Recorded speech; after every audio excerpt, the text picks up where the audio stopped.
Hey y'all, and welcome back to another Warframe video. Right quick, I would like to thank my patrons for supporting my channel, helping to keep the lights on and the channel ad-free. If you'd like to become a patron and help support the channel, there is a link to my Patreon in the description below. In addition to that, what you'll get on my Patreon are stories that I've read and added audio special effects for extra immersion. I also have an Instagram, which is linked below.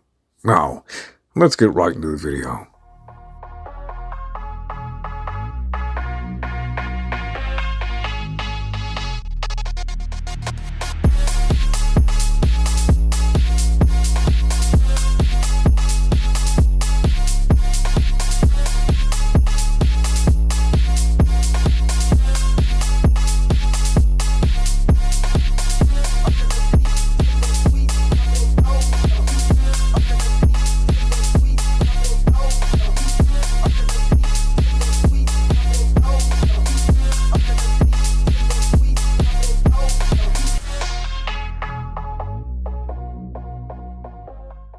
Now, I want to start off by saying that I don't have any shards that are boosting this Sporothrix at all, right?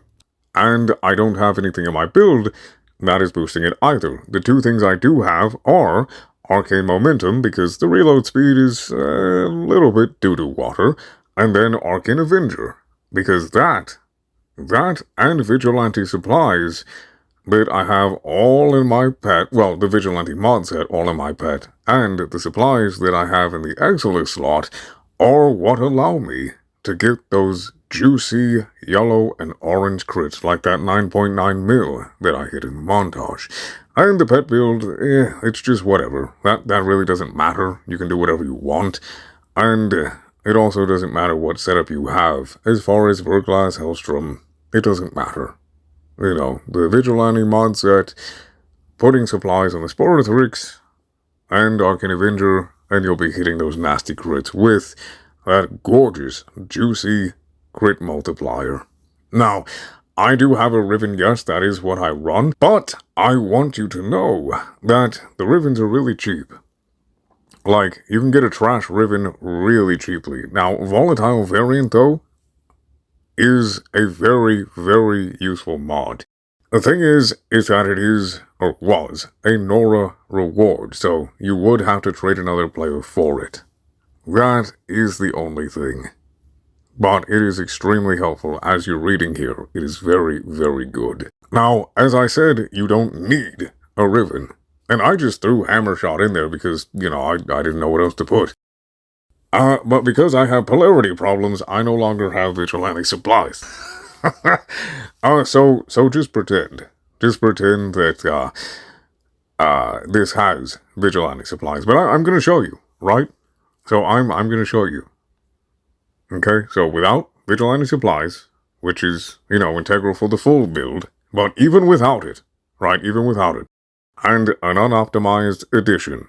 So, Arcane Avenger not proccing, because I will have these, corrupted heavy goons paused, so it's not going to proc because I'm not taking damage, and because I don't have, you know, any effect of the Vigilante Vigilante mod set without Vigilante Supplies, it's still going to do work. Of course, you know, it's going to have a little bit more ramp up, but it's not going to be bad at all. See, look at that. Look at that. I'm already just chunking its health entirely. The gas, I am so glad how they just reworked all these status effects. This is with one deadhead proc, by the way. Not even all three. Not even all three. But we're going to see it fully stacked. Alright, here we go. Fully stacked. Fully stacked. No Vigilante Supplies. No Arcane Avenger. And it's already chunking. So if you just added Vigilante Supplies to this, like, Hammershot variant, it would be good. But currently, it's unoptimized, and it is still melting. It is still shredding. Doing absolute work.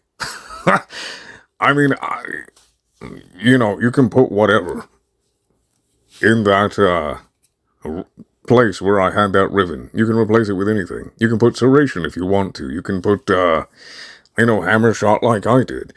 And this is with the pet, by the way, just to show. Now, the extra viral priming isn't necessary because this proc is on viral, right? But it does help to already have enemies hit with viral. As you can see, it's helping tear them up a little bit better. But I like to show with and without pet, so that way I can show you what the weapon can do on its own before being assisted. Now, that arcane to help reload speed, it's pretty nice. That's not a necessary one, but it is a quality of life one. But now let's try with Stormbringer, because why not? Gas and electric, with vigilante supplies this time, because, now I have a little bit more capacity, and I'm matching stuff up more correctly. Let's have a look, without pet first, of course. Oh, there we go, we're popping off. Got one dead head going, reload speed is gorgeous. Just chonking. Bonk. Oh boy. Yeah, this is very nice. I am so glad that I gave gas a chance. Golly, it's good. Now let's try with the pet, with a little bit of extra viral priming. Oh, and I see, pretty sure, yeah. I still got my stacks. Alright. Now, I don't know why it wasn't taking that much damage here. I think it was maybe a glitch, but you'll see in a second.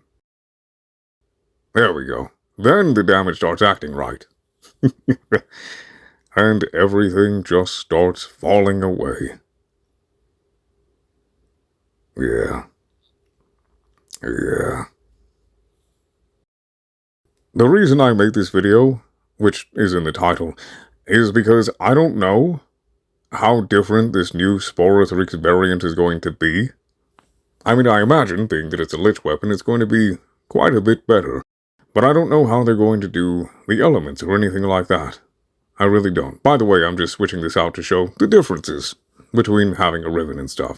Also, the crit chance you see on my ribbon, I have crit chance, crit damage, and multi-shot. You don't need crit chance because it's abysmal. You're going to get it all from other sources, right? So, try to get a ribbon with raw damage, / maybe cold, or electricity if you want to, but absolutely crit damage and multi-shot if you're going to get a ribbon. And that's the video. I hope you guys learned something, and I hope you all have a good day or night. May RNG be in your favor.